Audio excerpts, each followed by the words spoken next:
Olá, boa noite. Boa noite. Imagine parar num posto, abastecer e sair com menos combustível do que pagou. Pois era exatamente o que acontecia com bombas fraudadas em São Paulo. O esquema enganava o consumidor e também os fiscais. Policiais e fiscais das agências de controle saíram hoje pelas ruas de São Paulo com destino certo. Os postos de combustível com suspeita de fraude foram identificados pelo Serviço de Inteligência. Para confirmar a ilegalidade, amostras de gasolina e álcool são recolhidas e lacres checados. A fraude é sofisticada e invisível aos olhos do consumidor. Os empresários mexem na placa eletrônica que fica dentro da bomba e, com isso, o volume de combustível que sai no bico é menor do que o que aparece no painel. Na prática, nesse posto, por exemplo, o cliente que pagava por 50 litros recebia no tanque pouco mais de 48. E, por isso, 18 bombas foram lacradas pelos fiscais. As placas adulteradas foram levadas para a perícia. Outro indício de fraude recolhido é esse interruptor instalado no banheiro. Nele havia uma chavinha para acionar ou parar o sistema ilegal nas bombas. Se verificada a fraude, esse estabelecimento comercial poderá ser fechado. Independente disso, também será instaurado um inquérito policial para se verificar o crime contra o consumidor. Só em 2020, 5.000 bombas foram fiscalizadas na cidade de São Paulo. E destas, quase 1.000 apresentaram irregularidades, 20% do total analisado. As multas para esse tipo de fraude podem chegar a R$1,5 milhão. No posto onde as bombas foram lacradas, clientes que procuravam combustível foram avisados pelos próprios frentistas que o abastecimento está proibido. Já o proprietário, nem sinal. Veja agora outros destaques do dia. Tribunal Superior Eleitoral confirma que eleições em Macapá serão adiadas. Ministro da Economia diz que auxílio emergencial pode ser prorrogado. Presidente Jair Bolsonaro nega que vá expropriar terras de quem cometer crime ambiental. Laudo diz que morte de voluntário da vacina foi causada por uma mistura de drogas, sedativos e álcool.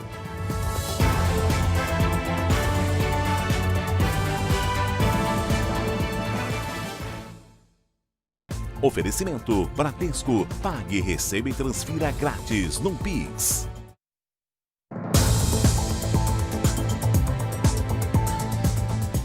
Homem rouba ônibus e provoca muita confusão na zona oeste do Rio de Janeiro. Enquanto fugia desgovernado, o ladrão atingiu mais de 20 veículos. Outra viatura. 3 viaturas atrás do ônibus, ele não para não. A gravação foi feita por um casal que teve o carro atingido pelo ônibus em alta velocidade. A perseguição aconteceu em uma das principais avenidas do Rio. Quase matou a gente, cara, por pouco, meu Deus. Tudo começou quando o motorista estacionou o ônibus neste terminal na Barra da Tijuca. Enquanto ele fazia a conferência dos horários com o fiscal, um homem entrou no coletivo e saiu dirigindo sem rumo por quase 20 quilômetros. Um dos momentos mais tensos foi quando a polícia deu tiros para tentar parar o ônibus. Não havia passageiros. Tá dando tiro, segura. A gente não sabe qual é do cara lá, não vai em cima. Pelo amor de Deus, para. Próximo à Cidade de Deus, uma das comunidades mais violentas da cidade, ele abandonou o ônibus e conseguiu fugir. As imagens do circuito interno do coletivo e do terminal vão ajudar a polícia a identificar o autor do furto. Pelo menos 20 carros foram atingidos pelo ônibus. Entre eles, essa van, que estava parada no sinal de trânsito. Eu pensei que fosse assalto, eu pensei que eu fosse perder a van. Entendeu? Perder a van tudo bem, mas pior se fizer alguma coisa com a gente, que é trabalhador, está no dia a dia aí, entendeu?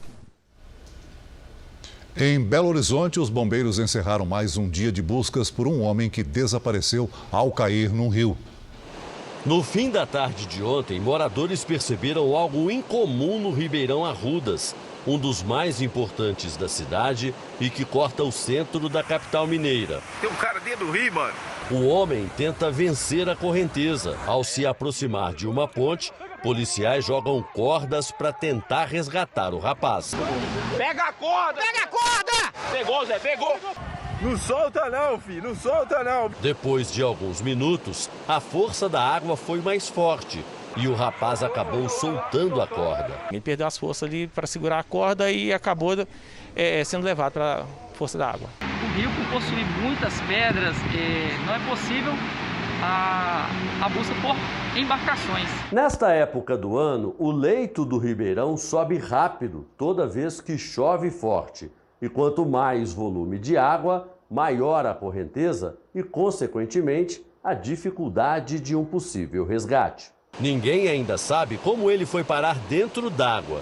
Testemunhas teriam relatado que seria um homem em fuga depois de furtar um supermercado. O que se sabe é que ele estaria fugindo de populares e teria se lançado no rio.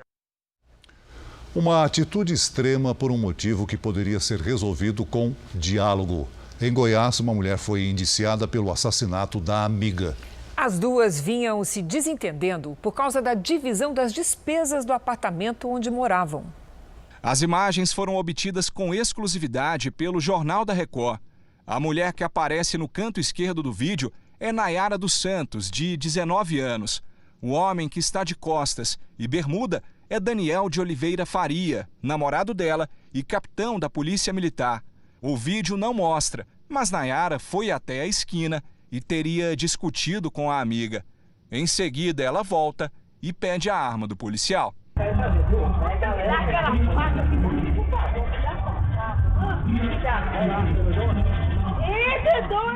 Segundos depois, um tiro.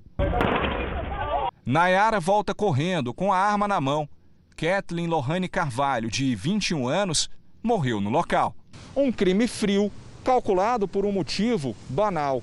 É que vítima e suspeita moravam juntas, mas na hora de dividir as despesas do apartamento, elas não chegaram a um acordo. Foi o estopim para a discussão e a atitude extrema.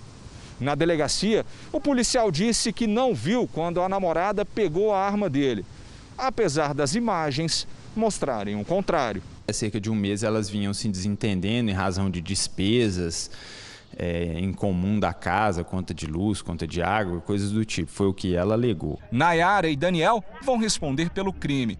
Eles foram ouvidos e liberados. Pela lei eleitoral, ninguém pode ser preso até 5 dias antes das eleições.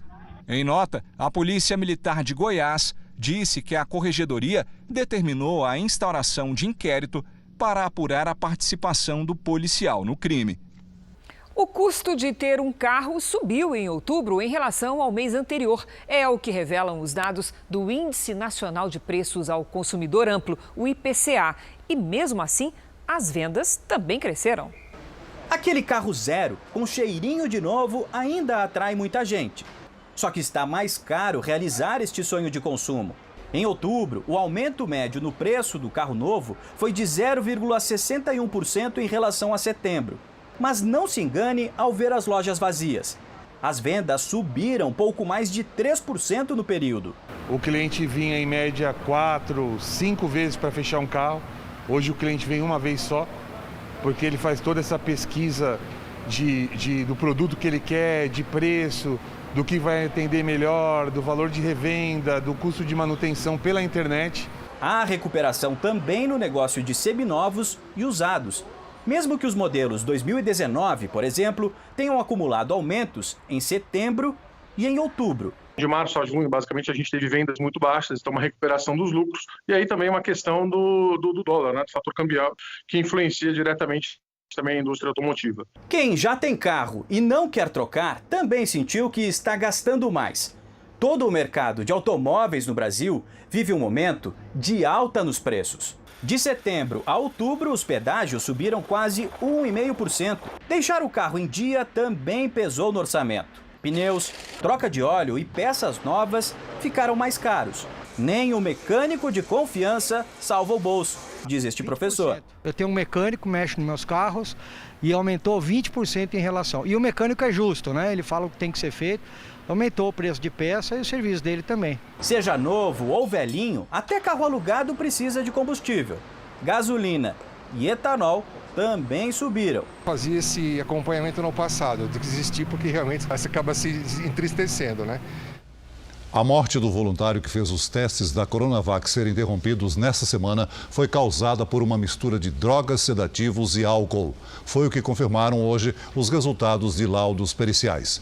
A morte se deu em consequência de uma intoxicação por agentes químicos. No sangue do voluntário foram encontrados remédios da categoria opioides, sedativos e álcool. A morte do homem, registrada anteriormente como evento adverso grave, foi o que motivou a determinação por parte da Anvisa da paralisação dos testes com a Coronavac. A pesquisa foi liberada pouco depois de um dia. Vamos aos números de hoje da pandemia no Brasil. Segundo o Conselho Nacional de Secretários de Saúde, o CONAS, o país tem hoje 5.779.000 casos da Covid-19. São mais de 164 mil mortos. Foram 866 registros de mortes nas últimas 24 horas. Ainda não houve atualização hoje do Ministério da Saúde. Nos Estados Unidos, o presidente eleito Joe Biden já começa a formar a sua equipe. Enquanto isso, o presidente Trump segue sem reconhecer o resultado da eleição e negou a Biden o acesso aos relatórios dos serviços de segurança do governo. Hoje, Joe Biden conversou com líderes da Coreia do Sul, do Japão e da Austrália. Ontem, ele nomeou Ron Klein, um assessor de longa data, como seu próximo chefe de gabinete. O cargo é semelhante ao de ministro da Casa Civil no governo brasileiro. Já Donald Trump segue sem reconhecer as projeções que dão a vitória ao democrata e recorre à justiça para que os resultados sejam revistos. Ele negou acesso de Biden aos relatórios dos serviços de segurança. E, segundo a imprensa norte-americana, pediu às agências federais que preparem o próximo orçamento, algo de responsabilidade do próximo presidente. Apesar das denúncias do republicano, ainda não há comprovação de fraude nas eleições. E o furacão Eta tocou o solo americano pela quarta vez. O estado da Flórida foi atingido pela segunda vez desde o início da tempestade que causou chuvas fortes e enchentes. Na Guatemala, o Eta deixou 46 mortos e 96 desaparecidos.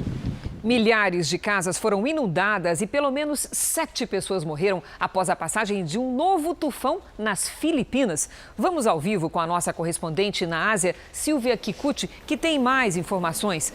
Bom dia para você, Silvia. Boa noite, Cris, Celso, todos que nos acompanham. O Vâmico é o 22º tufão da temporada e o terceiro a atingir as Filipinas só neste mês. A capital Manila foi a região mais atingida e ficou totalmente debaixo d'água. Na região metropolitana, 40 mil casas foram inundadas. Quase 3 milhões de famílias foram afetadas. No momento, o tufão tem ventos de 130 km por hora e está previsto para atingir o Vietnã. As Filipinas ainda se recuperam do tufão Goni, o mais poderoso do ano, que deixou 25 mortos no início de novembro. Cris, Celso. Obrigada, Silvia. Veja a seguir, o ministro Paulo Guedes diz que auxílio emergencial poderá ser prorrogado se houver segunda onda da Covid. E ainda nessa edição, advogado participa de audiência direto da cama de um hospital.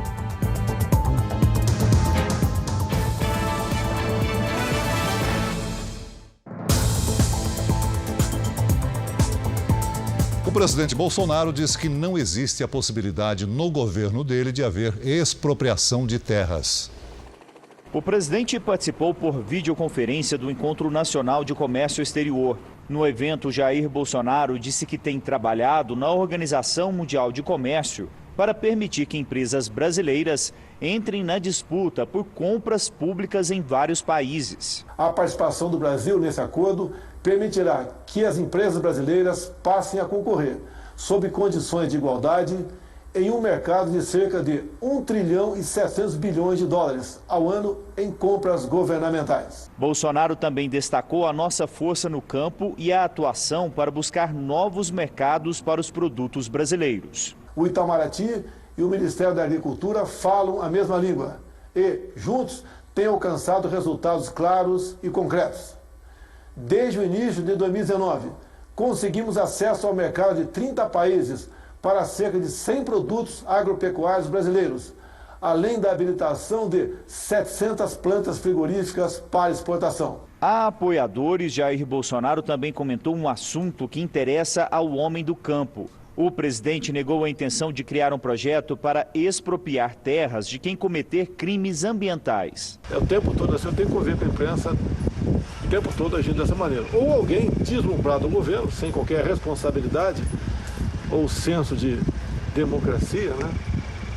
Dizendo que uma proposta para expropriar a terra. Não existe isso, por expropriação em países socialistas, comunistas. No meu governo, não. Se alguém levantar isso aí, eu simplesmente demito do governo, a não ser que essa pessoa seja indemissível. O tema aumenta a lista de conflitos recentes entre Bolsonaro e o vice-presidente. O projeto estava em estudo no Conselho da Amazônia, que é comandado por Hamilton Mourão. A proposta, que não deve sair do papel, envolvia a expropriação, a tomada de áreas com desmatamento e queimadas ilegais. Em outro evento, o auxílio emergencial foi destaque. O ministro da Economia, Paulo Guedes, disse que se houver segunda onda do coronavírus, haverá um novo auxílio. Se vier uma pandemia de volta, se vier a segunda onda, nós vamos saber reagir de novo, como reagimos da primeira vez. O que nós não podemos é, por covardia, por politicagem, por falta de coragem de enfrentar os custos da doença, é tentarmos continuar gastando muito além da nossa capacidade financeira. Isso nós não podemos fazer porque vai ser ruim para todo mundo. A tecnologia 5G deve chegar aos consumidores brasileiros ainda no primeiro semestre do ano que vem. As empresas e indústrias já começaram a fazer os testes. Internet ultra rápida e de resposta quase instantânea.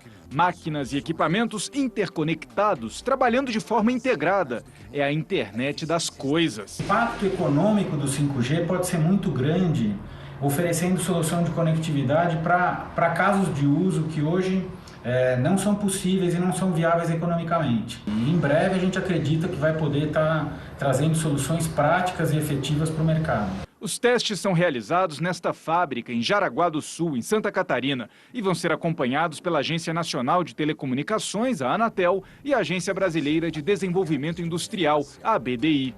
As duas agências assinaram um convênio para que as novas aplicações em rede 5G privativas funcionem como um laboratório de testes ao lado de uma rede comercial de uma operadora de telecomunicações. Os testes em Santa Catarina são os primeiros de uma série de projetos piloto que vão ser desenvolvidos para aperfeiçoar o uso da nova tecnologia. Há uma estimativa de que o 5G movimentará até 2024 mais de 20 bilhões de dólares em novos negócios.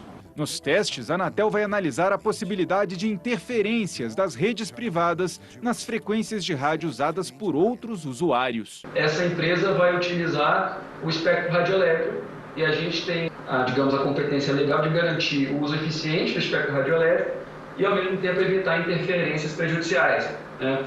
Porque se há interferências, nenhum sistema se comunica adequadamente. O leilão das faixas de radiofrequência para uso comercial da tecnologia 5G deve ocorrer ainda no primeiro semestre do ano que vem. Nas indústrias, o 5G deve trazer mais competitividade e eficiência. Esse investimento na tecnologia 5G é um diferencial competitivo muito grande para a indústria brasileira. Tanto para a indústria, quanto para as empresas, quanto para o agronegócio do país. Veja a seguir como o eleitor deve se comportar durante a votação nesse domingo. E também, a cada hora e meia, uma pessoa morre em acidentes nas rodovias brasileiras.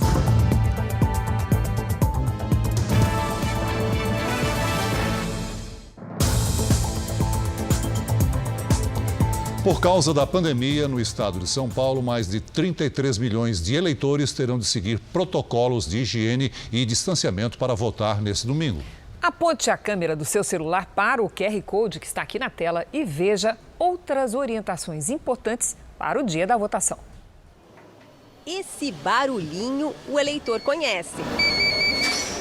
Já o esquema de segurança nas sessões eleitorais mudou por causa da pandemia. O primeiro cuidado é que o eleitor ele deverá votar obrigatoriamente usando máscara. Na sessão eleitoral, haverá distanciamento da fila, ele irá higienizar as mãos antes e depois de votar. O estado de São Paulo conta com mais de 85 mil sessões eleitorais, distribuídas em quase 11 mil locais de votação. Vai ter horário especial para votação para idoso? o horário entre 7 e 10 horas da manhã, ele é preferencial para os eleitores acima dos 60 anos. Como que faz para justificar o voto? O eleitor que estiver fora do seu domicílio eleitoral não precisa ir no local de votação. Ele pode fazer sua justificativa entre 7 e 17 horas do dia da eleição, utilizando o aplicativo e-Título. E quem não puder votar, mas estiver no domicílio eleitoral, também não poderá justificar a ausência pessoalmente nos locais de votação. É tudo pela internet. O prazo é de 60 dias para apresentar o motivo pelo site do Tribunal Regional Eleitoral ou pelo aplicativo. O eleitor vai apresentar para o mesário, a mais ou menos 1 metro de distância, o documento com foto. Ou, para quem fez a biometria, o e-Título, que é o aplicativo baixado no celular. Se o mesário tiver dúvidas sobre a identidade do eleitor, ele pode pedir para a pessoa tirar a máscara por alguns instantes. Já aquele comprovante de papel só será entregue se o eleitor pedir. Vai ter álcool em gel nas mesas. A recomendação é para que o eleitor use a própria caneta e não leve acompanhantes.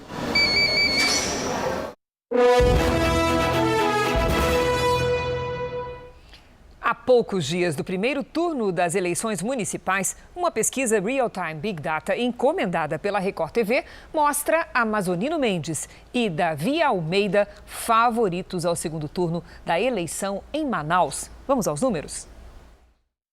Amazonino Mendes aparece com 23% das intenções de voto, enquanto Davi Almeida tem 20%. Os dois estão tecnicamente empatados na liderança, conforme a margem de erro, que é de 3 pontos para mais ou para menos. Ricardo Nicolau, com 13%, e Zé Ricardo, com 10%, vêm a seguir. Coronel Menezes e Capitão Alberto Neto estão numericamente empatados com 7%. Alfredo Nascimento tem 6%.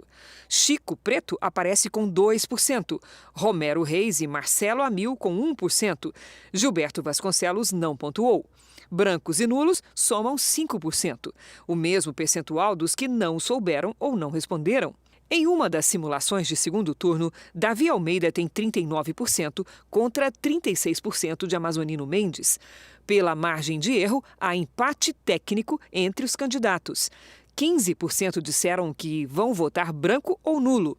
10% não souberam ou não responderam. Em um segundo cenário, Amazonino Mendes, com 38%, venceria Ricardo Nicolau, que aparece com 30%. Brancos e nulos somaram 17%. 15% não souberam ou não responderam. O Instituto Real-Time Big Data ouviu 850 eleitores em Manaus nos dias 10 e 11 de novembro. A margem de erro da pesquisa é de 3 pontos percentuais e o nível de confiança de 95%. Já em Salvador, a pesquisa Real-Time Big Data mostra que não deve haver segundo turno. Bruno Reis lidera com 58% das intenções de voto e seria eleito em primeiro turno. Major Denise tem 14%, Olívia 9% e Pastor Sargento Isidório 4%. Depois aparecem César Leite com 2% e Bacelar e Hilton Coelho com 1%. Celcinho Cotrim e Rodrigo Pereira não pontuaram. Brancos e nulos somam 7%. Não sabem ou não responderam 4%. 850 eleitores da capital baiana foram ouvidos entre os dias 10 e 11 de novembro. A margem de erro é de 3 pontos percentuais para mais ou para menos e o nível de confiança é de 95%. Vamos agora com a opinião do jornalista Augusto Nunes. Boa noite, Augusto. Boa noite, Cristina, Celso.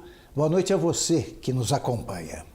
Sempre que é divulgada uma nova pesquisa eleitoral, meios de comunicação desperdiçam tempo e papel com extensas análises sobre a influência do pleito deste 15 de novembro de 2020 sobre o marcado para 2022.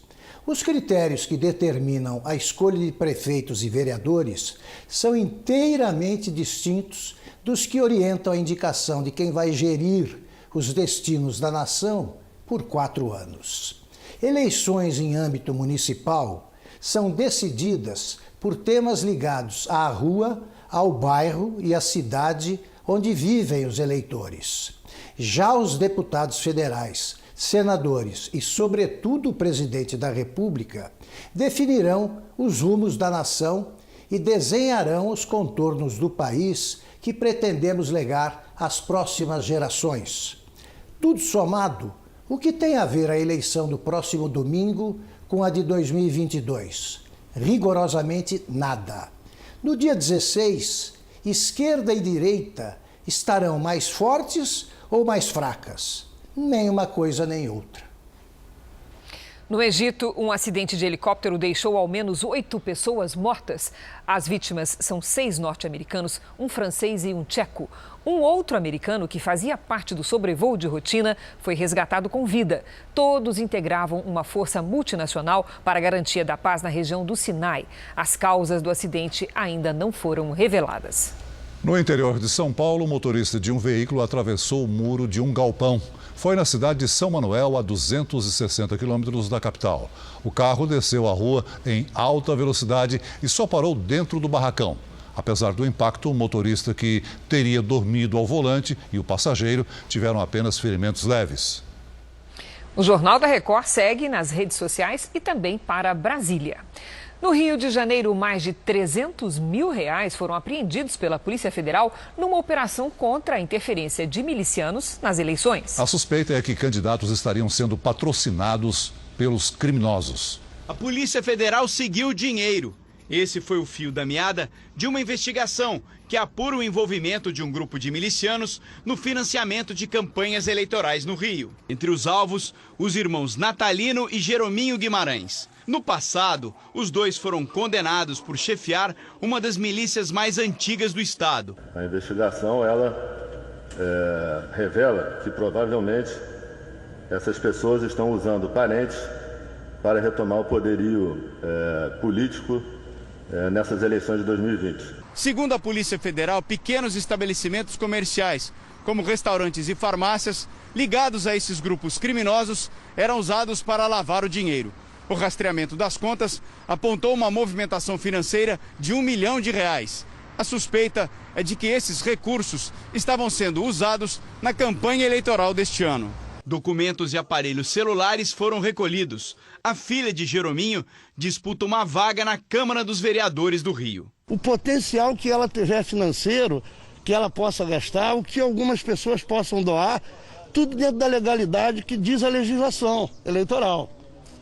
Entendeu? Então não tem nada de errado. Eu não me candidatei a nada, mas a minha sobrinha se candidatou. Que perseguição é essa? Por quê? 10 pessoas são investigadas. Por conta da lei eleitoral, nenhum mandado de prisão foi expedido. Os eleitores têm que se sentir seguros para usar, seu voto aí da melhor forma possível, de forma livre, com lisura e com segurança. Uma mulher foi presa suspeita de matar e esconder o corpo do ex-companheiro no Rio Grande do Sul.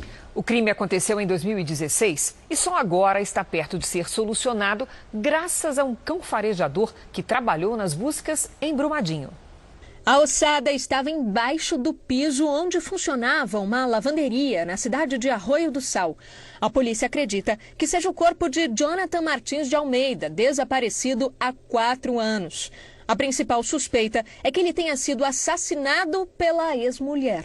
Na época, ele desgostoso com a relação, procurou o término da relação e estava tendo um relacionamento com outra companheira já, Ela não aceitou. Foi a irmã de Jonathan quem desconfiou da ex-companheira dele e pediu para que a polícia fizesse buscas na casa. A polícia desconfiou de parte da residência, que parecia ter sido construída depois, com o piso mais alto. Com a ajuda dos cães farejadores, a ossada foi encontrada no local. A ex-mulher de Jonathan foi presa em flagrante. O atual companheiro da suspeita também foi detido. Um ex-policial militar foi condenado pelo assassinato de um atleta da seleção brasileira de hóquei. O crime aconteceu em 2017, no litoral de São Paulo. Depois de mais de 12 horas de julgamento, saiu a sentença. O ex-PM Jarbas Couferay foi condenado a 19 anos de prisão por homicídio duplamente qualificado. Ele matou o jogador de hóquei, Matheus Garcia, de 24 anos. O crime aconteceu em 2017, aqui no litoral de São Paulo. O ex-PM se passou pela companheira e marcou, por meio de mensagens de celular, um encontro com Matheus nessa rua. Câmeras registraram o assassinato. Jarbas se aproxima de Capuz, pede para Mateus virar de costas e atira. Depois foge correndo. Em outra imagem, aparece caminhando. Durante o julgamento, a acusação apresentou um novo vídeo como prova de que o crime foi premeditado. Quando ele chega no local dos fatos, ele estava de boné, ele tira o boné e coloca o capuz para que ninguém o reconhecesse. Os jurados concordaram que Jarbas agiu por motivo torpe. A defesa recorreu da decisão. Na tese alternativa, vamos trabalhar para a diminuição da pena, uma vez que entendo ela ser desproporcional. No Rio de Janeiro, uma operação das polícias rodoviária federal e civil e da Receita Federal encontrou armamentos numa transportadora. Foi com a ajuda de cães farejadores que os agentes localizaram em tonéis de massa corrida um fuzil, carregadores e muita munição. A carga saiu de Santa Catarina direto para a transportadora que fica na zona norte do Rio de Janeiro. Uma empresa com sede em São Paulo foi a responsável pelo despacho. Os agentes agora tentam localizar quem receberia a mercadoria no Rio de Janeiro. Números divulgados hoje pelo IBGE mostram como o Brasil estava antes da pandemia. Desemprego em baixa e pobreza em queda. Segundo o IBGE, entre 2018 e 2019, a taxa de desempregados caiu de 12% para 11,7%. Mas boa parte das pessoas empregadas possui trabalho informal. Em 2019, quase 42% dos trabalhadores, ou seja, 39 milhões de pessoas, estavam na informalidade. Já a proporção de pobres, pessoas que vivem com até R$ 436 por mês, caiu de 25,3% para 24,7% neste mesmo período. No Iraque, um projeto milionário pretende reflorestar uma área que ficou deserta depois de décadas de guerra. Em breve, 80 mil palmeiras estarão crescendo bem aqui, no deserto do Iraque. Um projeto de mais de 300 milhões de reais vai tentar trazer o verde de volta à região e esperança para a famosa indústria de tâmaras do país. Antes de décadas de guerras e conflitos, o Iraque tinha 30 milhões de tamareiras, que produziam 1 milhão de toneladas de frutas todos os anos. Só nessa região de Basra, onde o projeto está sendo implementado, havia mais de 13 milhões de árvores. Hoje são menos de 3 milhões. Um golpe para a economia e para a cultura do país. As frutas são um atrativo principalmente em datas comemorativas, diz Sajjad Salem Hussein. Este outro complementa. As datas dão energia, força e identidade. O Iraque consome cerca de 100 mil toneladas de tâmaras por ano. E a maior parte é importada. O projeto quer mudar isso, trazendo de volta a produção regional. A iniciativa deve gerar centenas de empregos em Basra. A França tem hoje mais pessoas hospitalizadas por Covid-19 do que no pico da primeira onda da doença. O primeiro-ministro francês afirmou hoje que o confinamento parcial continua em todo o país por pelo menos 2 semanas. Para ele, seria irresponsável suavizar a medida agora. Na cidade de Nice, na Riviera Francesa, os antigos bancos azuis que ficam em parte da orla foram retirados para que as pessoas mantenham o distanciamento social. Na Alemanha, em meio às restrições, os tradicionais mercados de Natal agora ganharam o esquema de drive-thru. Aqui no Brasil, o presidente Bolsonaro indicou hoje o coronel da reserva, Jorge Luiz Corman, para a diretoria da Agência Nacional de Vigilância Sanitária, a Anvisa. A indicação precisa ser aprovada pelo Senado. O coronel atualmente é secretário executivo adjunto do Ministério da Saúde. Um diamante rosa foi leiloado pelo equivalente a 143 milhões de reais na Suíça. A joia tem quase 15 quilates, o tamanho de uma bola de gude. Ela foi lapidada a partir do maior diamante bruto já encontrado na Rússia. O comprador fez o lance por telefone e optou pelo anonimato. Os diamantes cor-de-rosa são os mais raros e mais desejados no mercado mundial. Nos Estados Unidos, uma vinícola preparou um espaço para receber os clientes em meio à pandemia e à chegada do inverno no mês que vem. Iglus de plástico. Essa foi a alternativa encontrada pelos donos para manter o distanciamento social entre os clientes. Agora, os visitantes podem desfrutar da paisagem e de um bom vinho, mesmo com as baixas temperaturas da próxima estação. Cada iglu comporta até 6 pessoas e conta com aquecedor interno. Após a Inglaterra e Estados Unidos comentarem a expulsão de 4 deputados de Hong Kong, a China reagiu. O ato foi considerado uma ameaça à autonomia da ilha. Os Estados Unidos podem impor novas retaliações à China e os britânicos dizem que a medida viola o acordo com os chineses para a devolução da ilha. Pequim afirma que as falas foram irracionais. A China aprovou recentemente uma resolução que permite destituir parlamentares eleitos sem julgamento. Colegas prometeram renunciar em solidariedade. O Ministério dos Transportes da Coreia do Sul realizou os primeiros testes de um táxi-drone não tripulado. O veículo é movido a energia elétrica para aliviar a poluição nas cidades coreanas e pode transportar 2 pessoas por vez. O drone sobrevoou o centro de Seul, carregando 80 quilos de sacos de arroz a uma altura de 50 metros. A iniciativa é parte do lançamento do Serviço de Mobilidade Aérea Urbana do país. Os acidentes em rodovias federais diminuíram este ano, muito em função da pandemia e do baixo movimento nas estradas. Mas eles estão mais letais, segundo dados da Polícia Rodoviária Federal. A cada 1 hora e 40 minutos, uma pessoa morre nas rodovias brasileiras. A fisioterapia agora é a única esperança de ter uma vida normal. Rony sofreu um acidente de moto durante a quarentena e perdeu o movimento de um dos braços. Virou vítima do trânsito de São Paulo.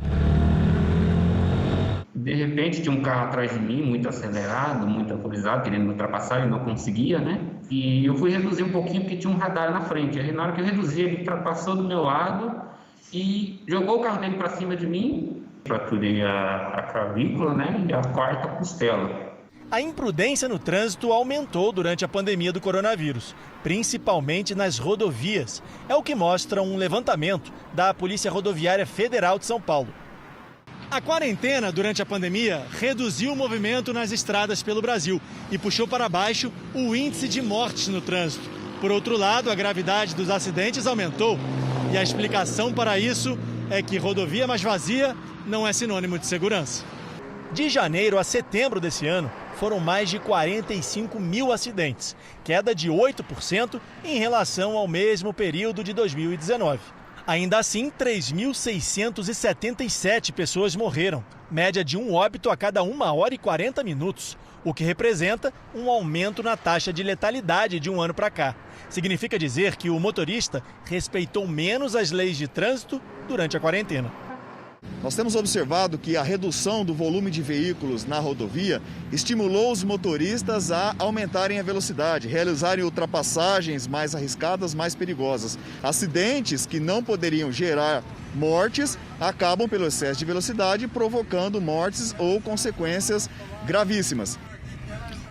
Um advogado de São Paulo que estava internado com sintomas de Covid-19 participou de uma audiência online da cama do hospital. Ele chegou a pedir o adiamento da audiência, mas o juiz negou o pedido. O advogado participou da audiência por videochamada da cama do hospital. Ele usava um tubo de oxigênio no nariz. Flávio Grossi foi internado no último fim de semana com um quadro de insuficiência respiratória. A tomografia revelou algumas manchas no meu pulmão que significavam lesões, e essas lesões seriam típicas de coronavírus.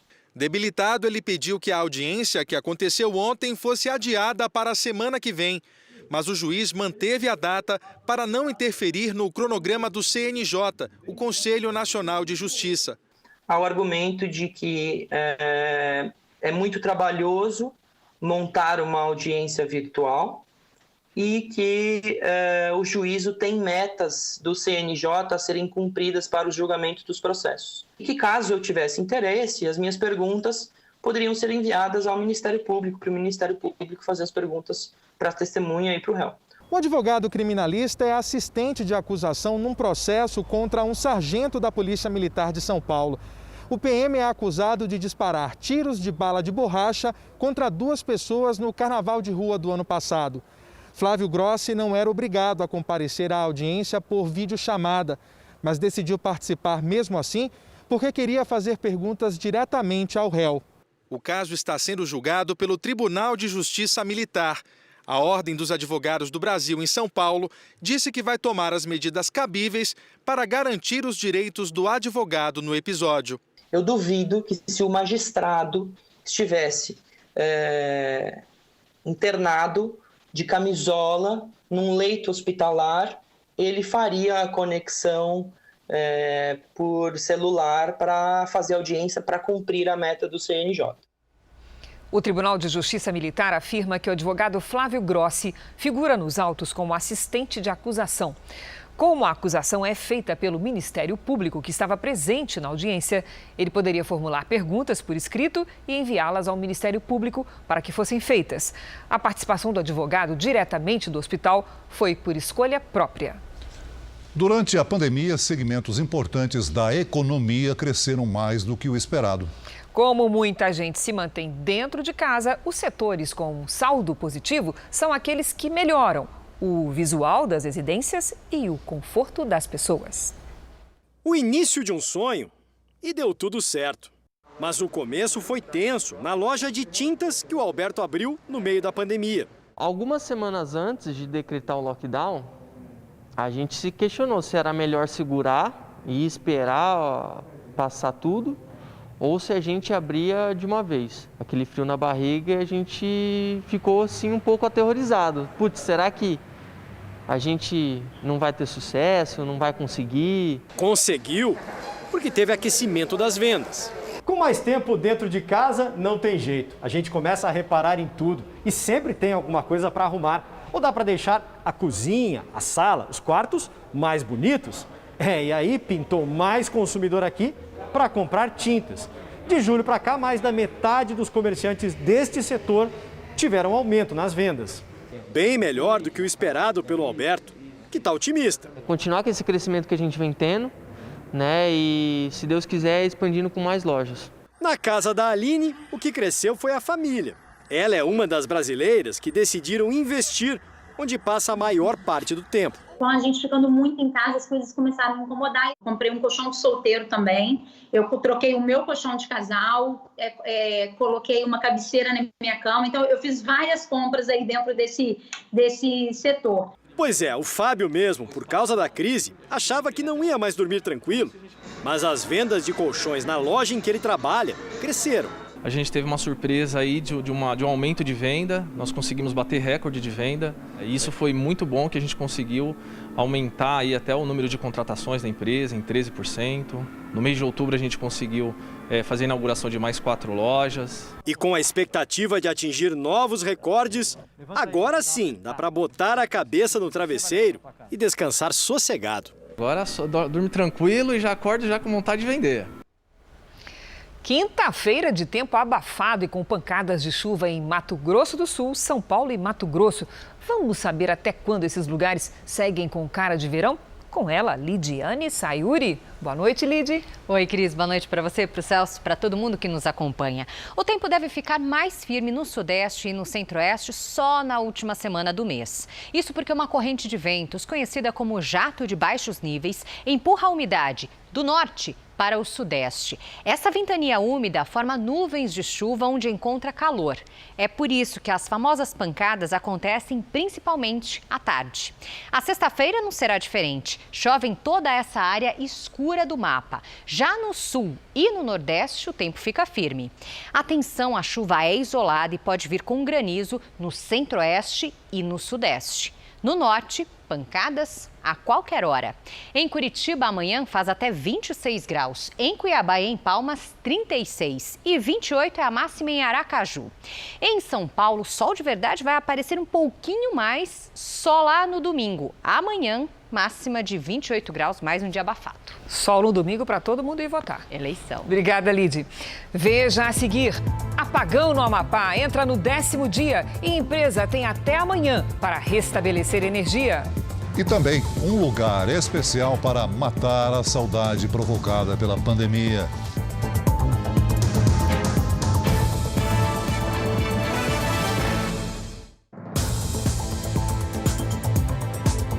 Em São José do Rio Preto, interior paulista, um homem foi flagrado ateando fogo a um carro que estava estacionado na rua.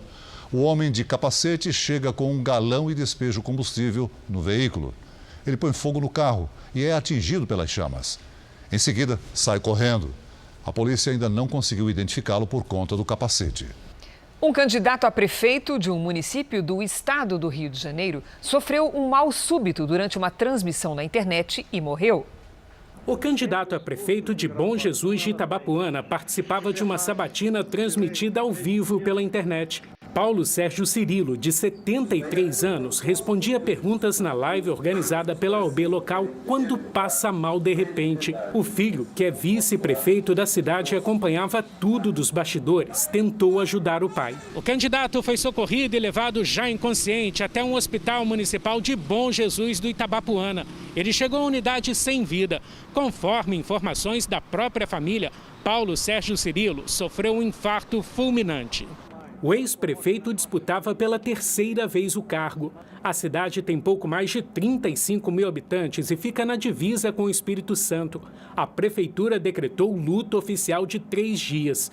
O filho, que ajudou no socorro, usou as redes sociais para prestar homenagens. O Amapá entrou no 10º dia do apagão. Hoje, o sistema de rodízio foi alterado e a empresa responsável pelo fornecimento tem até amanhã para restabelecer totalmente a energia. Alugar um gerador foi a forma que Robson encontrou para tentar amenizar a situação. Pelas contas, o prejuízo com a perda de alimentos causada pelo apagão já ultrapassa R$100 mil. Então a gente paga a diária do gerador todos os dias, a diária de abastecimento e assim vai todos os dias, com essa incerteza de quando vai normalizar a nossa energia. Esse é o 10º dia de apagão no Amapá. Dos 16 municípios do estado, 13 foram atingidos pela falta de energia. Hoje encerrou o prazo de 3 dias dado pela Justiça Federal do Amapá para a empresa responsável restabelecer 100% da energia elétrica. Pela decisão, o abastecimento deve estar normalizado até o final da manhã desta sexta-feira e, caso não seja cumprida, a pena é de R$15 milhões. Em nota, a Linhas de Macapá, transmissora de energia, disse que 90% da energia já foi restabelecida e que continua trabalhando para entregar no menor prazo possível 100% de abastecimento. Hoje entrou em vigor um novo cronograma de revezamento. Os moradores vão ficar 3 horas com energia e 3 sem. Antes, os turnos eram de 6 horas, mas muita gente acha que a distribuição fracionada piora a situação. Aí vai chegar 6 horas agora. Aí quando for 9 já vai de novo embora. Quando chega energia, vai embora a água. Aí a gente não tem mais nada, não pode congelar nada, a gente não tem mais comida no freezer, não tem mais nada. O Tribunal Superior Eleitoral confirmou a suspensão das eleições do próximo domingo em Macapá. É mais um reflexo do apagão vivido pelo estado do Amapá há 10 dias. Mas o tribunal espera que a escolha do prefeito e dos vereadores da capital aconteça ainda este ano. Os ministros confirmaram a decisão tomada antes pelo presidente do TSE, Luiz Roberto Barroso. Ele atendeu a um pedido do Tribunal Regional Eleitoral do Amapá, que está preocupado com a segurança em razão da falta de energia. Ao todo, 13 cidades sofrem com problema, mas apenas Macapá teve a votação suspensa. Vários pontos já do estado já contam com energia. Então, de acordo com o tribunal, isso foi checado junto a órgãos de inteligência, junto à Polícia Federal, órgãos de segurança. Os demais locais não exigiram essa cautela por enquanto. Luiz Felipe Salomão, que é também corregedor-geral da Justiça Eleitoral, explicou que a eleição precisa ser realizada até 27 de dezembro. Nossa preocupação toda, inclusive quando mudou-se o calendário eleitoral, foi para justamente não haver prorrogação de mandato, porque isso fere a democracia, isso não é razoável de se aceitar. Na sessão de hoje do TSE, o ministro Barroso explicou que tomou a decisão de adiar a eleição depois de conversar com autoridades de segurança. Para ele, uma nova data só deve ser marcada depois que o Tribunal Regional Eleitoral do Amapá sinalizar que existem condições seguras. Aos poucos, as empresas voltam a dar chances para quem está em busca de um estágio. Só que durante a pandemia, os processos seletivos também estão um pouco diferentes. A seleção agora é pela internet. Uma caminhada incansável. Liene passou por cerca de 20 processos seletivos sem sair de casa. todos foram online. Mas é uma alternativa, assim, que eles acharam para não parar os processos. Então, é bom, né? Porque parar os processos também seria muito difícil para quem está procurando, para quem é estagiário. Então, é uma alternativa que dá para o momento, né?